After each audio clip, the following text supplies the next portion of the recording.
It is said that true love is pure. It endures long and has nothing to do with wealth or beauty. Right from the start, Mercy and Dixon Kamal's relationship was tested and tried by poverty, but they chose to stand by each other, ignoring rejection and scorn from family and friends. Now both presiding pastors at the House of Bread Church in Limuru, the two share a few nuggets on what held them together for the last 17 years. Success in marriage is not really, it just doesn't happen. Success in marriage is something you develop to be successful in marriage. So it is upon you to make your marriage work. So you develop love, develop friendship, develop courtship, make him your friend. Like one thing that has really helped me personally, or also him, is we've made one another. He's my best friend. He's been my friend. From the day I got into this relationship, I purposed to make him my friend. So it is about purpose. You purpose to make him your friend because it just doesn't happen. You create it, you develop it, create relationship, continue in love, build love. Love grows with time. So we've built the love and it has grown and it has brought us to where we are. My name is Samantha-THE Kamau. I'm a pastor, I'm a reverend, and also businessman. And this is my wife, Mercy Dixon. We've been married for the last 17 years. Last week we celebrated our 17th anniversary. Life in a slum area can be extremely difficult. People live in extreme poverty in houses with no electricity or water or proper sanitation. Most women, too, are single mothers, as the fathers are either absent or alcoholics. Dixon Thuo was born and raised in such conditions and desired that one day his life would change for the better. Panya was a slum in Nakuru. It was bad. This to be houses of horses. It was a muddy house. It was so many houses. It was like a big slum until the president Kenyatta, the first Kenyatta, I'm told he passed there. He said people cannot live in this kind of houses. So they were demolished. Then there were Pangani estate came. Pangani estate came from that, and they were given built a house, a small room, at Isiamawe. So that's why I found myself in Nandipanya. Poor life, struggling food. You know, my mother, she was very hardworking. She was divorced, so she used to stay in Kiambu. She came to Nakuru, where her cousin was, called Joshua, to stay with her. So they comboed that slum house for her. So she was doing market work, kidogo, then akaenda polepole akagraduate. Kaza kuuza pombe. Shanghai and Busa, I know how to brew, my friend. So that's how we lived. You know, Chang'an life and Busa life. Guests have to come at home to drink. Some of them will vomit. Then after that, you have to clean the house. We will stay outside for a long time. Nesha tu moto ya si ya makaa. Ya meshakoe. You know what is meshakoe? The maize, yeah. Maize comes. Do that fire. We stay outside there until mama fanya biashara. So we may start now cooking. Sometimes it will be past midnight, and we cook, we sleep. Most of the time we will not eat good food because late at night. So we do turungi and mkate. And to us to eat mkate was like, man, that's the food. So do mkate, turungi. So can imagine the body structure. I told you he was Bob. Sema marasmus. Sema kwa shoko. Combine. Urines are red. See dye. Kubit. It was bad. But, everybody around us was like that. So we didn't know it's bad. Everybody around us, it's a slum. So it was okay. Until we go to some other estate, going to school. Unapita una huku hata harufu tunaseza chakula huku si kaza kwetu. Kwetu kusema harufu hata kitunguu ni stress. Huko sasa kuna kitunguu mafuta as it was, So we grew up in that. But my mother, one thing I love with my mother, even in those hard days or tough times, before we sleep, she will pray for us. and she will pray for us, and she will train us how to pray, and she will tell us always, msijali kuleni hizi chakula, musome kwa bidii, mpende Mungu. One day when you grow up, utakulaga nyama, unaishi vizuri. So that caused me until today. With nyama, we can fight with you. I don't like the people who came these other days. Kuja kusema ati habo is the thing. I started with habo.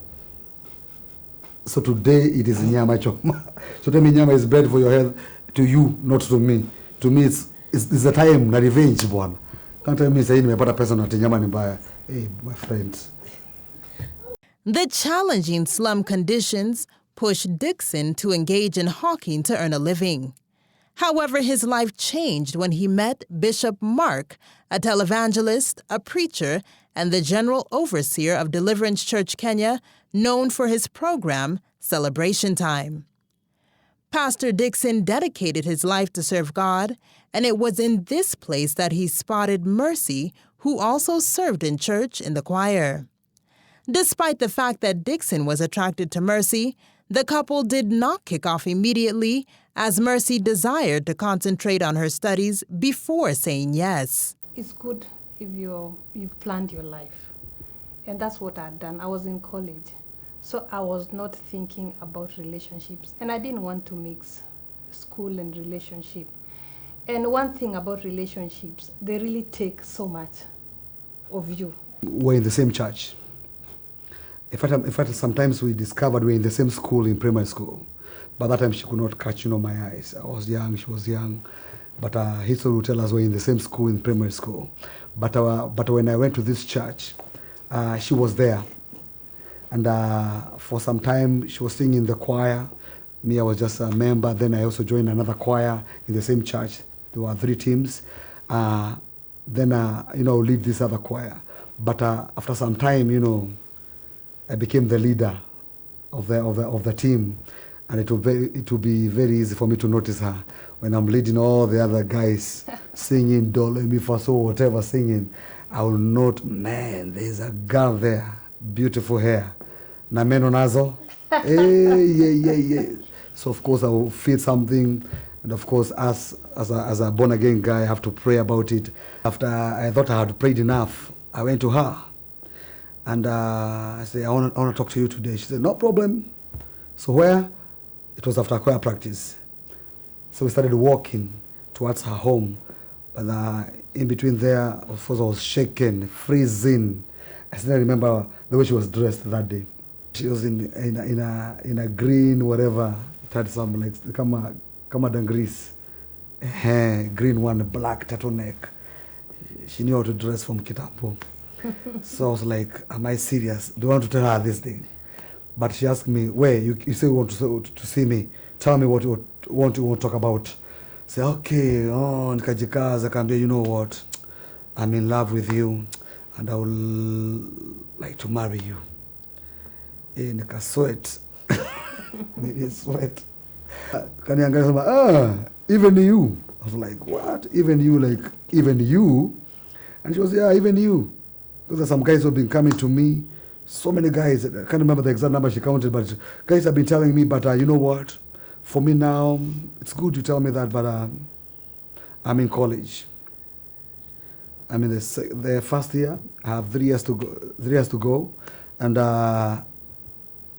one thing I was very sure about is that one time I'll get married. So I was not in a hurry to get into a relationship. And still I was praying and I was telling God, I don't want to miss it. Because I've seen many marriages that have turned to be something else. People end up in divorces, and the spouses are left in pain, and the children are left confused and such. So I was telling God, I was still reading but still praying. And I was telling God, the day I will get married, I want to pray that I get the right person, the right time, and we will live happy after that. Of course, I went to her several times. I was like, I would see some boys going to her, and I was get scared. Say, some guys were driving, bwana, me I'm walking. Na Mungu sio gari tu pale mapancha tu zote. Jamaa tu And some guys I would like bind them. Oh God, this guy should be removed from Nakuru. They should go very far from Nakuru. And I went to her after some few months. I called her again. I want to talk to you. And she came and I told her, you know what? I'm still there. So what's wrong with you? I told you, wait for 3 years if you're waiting, but you don't have to wait. You can go to wherever you will think, because I'm not praying. I'm not sure you're the one. Then I'll say, oh man, okay, I'll wait again. After some 1 year or so, I'll back again to her. And I'll be, remember what I told you? You may stick up. I like the principle in her. After that time, I was not very affected. I liked the commitment to her, whatever, to her decision. And I was like, wow, I want to wait for this girl. But I was not sure. Because there's some guys who are coming to her, they looked much better than me. Physically, even pocket-wise. After a long wait of 3 years, and apparently a confirmation from God, Mercy agreed to date Dixon, who at this time was a casual laborer and didn't have the money or the looks that many men who desired to date her possessed. I really got quite different reactions from my friends. I became a laughing stock for some time. Yes, it was not easy because, well, you see, he told he was a hawker. So imagine now a hawker and doing casual work. Even at some point, even he lost his job and he didn't have a job. And even at home, my very home, my relatives did not really receive him, because the other guys, several had tried to come into our home and bring shopping and drive into the compound, and it was, bind them. Oh man. But this now, I've picked what they never expected, you know? And it was not easy for me. But I stood with the decision. Those guys were giving me a lot of stress. Yes. Those guys, yes. They were giving me a lot of stress. And I was like, man, what can I do to remove these guys from the picture? You know, they were looking good and they were there. Yeah. And they were good. They had the money. Men, we walk by sight. We like what we see. But ladies walk by faith. They can see beyond. Us we walk by sight, but they walk by faith. If there's somebody who had faith that time, yes. it is her. Yes. She had faith. I liked his sincerity, and also I loved his stand as a Christian. I'd not heard about, you know, the way you hear guys in church, you hear he was found with this girl, and the other time you heard he had a baby else with another girl. He was sincere about his Christian work. And yes, and then also the confidence he had to tell me he loves me, there must have been something that he also had. So that is why he would say I had faith, because honestly it was a walk of faith. Then if it was about what I was seeing, there was nothing really to say I'd seen this. Because even, you know, sometimes you can also think about where he's come from and maybe try to think he came from a rich family. No, he came from a very, very humble background. So it's not really even what I heard about his family or what I saw then or what I could see. There was nothing about that. Dixon decided to take another step of faith by making a formal proposal, even though he couldn't afford a ring. Contrary to his expectations, Mercy said yes, an answer that made this enthusiastic man believe in himself more. However, Dixon had to face another hurdle of trying to convince both his family and Mercy's that he could take care of the love of his life with no money in his pocket. When you marry or you get a girl on your side, if you don't feel a man, you better run away from that place. Because the first thing you must feel is you are the man in charge now. There's an ego inside you that must rise up and you feel like a man. Although you don't have money, you're the man. You don't have the looks, you are the man. So if you don't feel that one, you better run away with terror, because things can be bad on your side, because there's a place you must stand in marriage. There's a place you must stand in the area of love. If you don't stand in that position, you can be pushed away by anything, and it can be very painful for you. Yeah, there's something, you must feel something. Of course, I prepared my family, and I went home. My mother looked at her. She called me outside and said, Dixon, Dhuo, kimwana gyakwa. man, umetoa mtoto wenyewe wapi mrembo hivyo? Nikaambia huko church. Sema she's very beautiful. Told her, thank you mom. Wow. She was talking about beauty because she was scared. She's coming from a rich family. And you know the way we are. We cannot be able to handle this kind of family. So I told her, yeah. Say, okay, your brother, I told your elder brother to come. But you may see her and also you tell us what you want. So my elder brother came. I think he had come set couldn't finish. I still love him. He's like a father figure to me. And he came and said, okay, so Mercy, you love this guy? Yeah. Do you know he has nothing? Just imagine. Just imagine. I was like, what did you ask? What did you just say? Say, you know he has nothing. Do you know his even job? This guy is struggling. Do you know this guy has not even a house? Do you know he could mention all the problems that I was facing? And I say, I don't think you need to get married to this guy, not now. So this issue about going to at the parents to for whatever, not now. And the guy stood up and went away. I was like, what? I would look at her face was just quiet. And my mom looked at me. He called me outside, told me, Dixon, you know what? You still want to get married? I said, yes. Forget about your brother. We shall handle this one, me and you. I told Mom, good. So she came back to the house, told you guys, I know, must have heard the history of this guy. Kama huku kudanganya, venye wako dosi, venye ameosa, ati Range Rover pale engine yake, hiyo ni ya jirani. You know, it was just plain like that. Mine was plain. Those guys, they played me low completely. But amazing.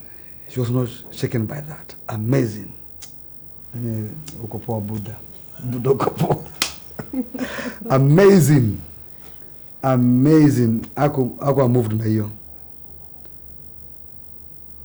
And we went, my mom told me, go and book the dates with the in-laws. Come and tell me how much you have, and we shall go. I did that. Started looking for money as they come. I looked for friends. You know, if you're poor, even your friends are here to range. Go to your range. So they couldn't help me much.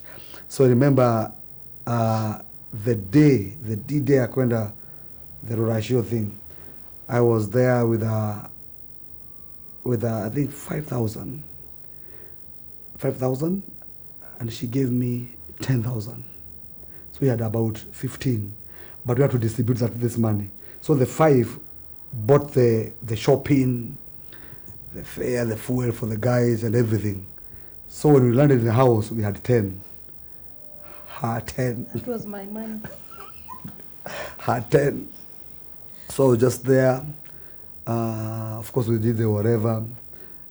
After the talk with my parents and their parents, when we left the place, the following day, that time, those days we didn't have the mobile phone, or at Facebook, internet, nothing. So we had to onane face to face. So I had to wait for the next day to know what happened. What did they say? Man, the news was not good. Told me, dada amesema nataka kuona kwa nyumba siku nyingine. Ujipange, uko na una job, ufanye kazi, utafute pesa ya maana, uende, hiyo story imeisha. Man, I was discouraged. And I just sat somewhere. I don't know, I can't give up. You know what? The dad used to work up in Nairobi. That time we were in Nakuru.